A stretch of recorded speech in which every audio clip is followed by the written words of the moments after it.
Hey guys, I hope you're having an awesome day. This is the third video on alcohol, but this is probably the most commonly talked about whenever you talk to a nutritionist. Most people don't like to say, hey, I don't want you to drink very often because it does XYZ to your system. I am the coach I'm always going to encourage you to minimize your alcohol consumption because it has such a high impact on your metabolism and your overall function. Just as a human, it negatively impacts your sleep, your hormones, your cognition for days and days and days.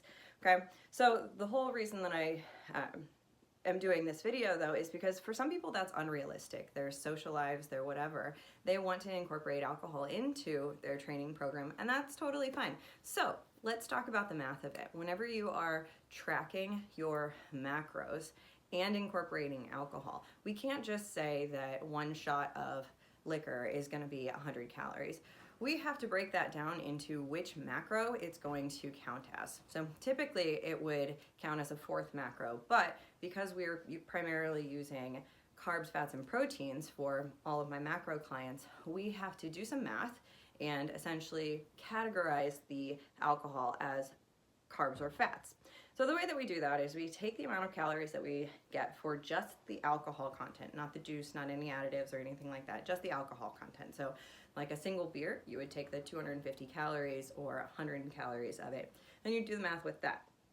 So let's assume we're just dealing with a single shot of vodka. It's about 90 calories, but I'm going to estimate at 100 for easy math.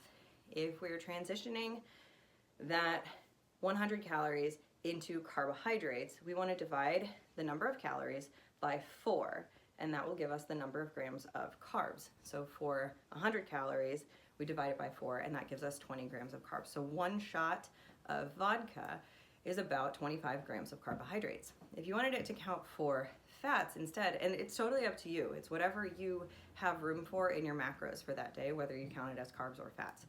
So if you wanted it to count as fats, we do a little bit different. We take the 100 calories and we divide it by 9, and that will give us 11 calories. So one shot of vodka divided by 9 calories is going to bring it down to 11 grams. So one shot of vodka would track as 11 grams of fat, okay?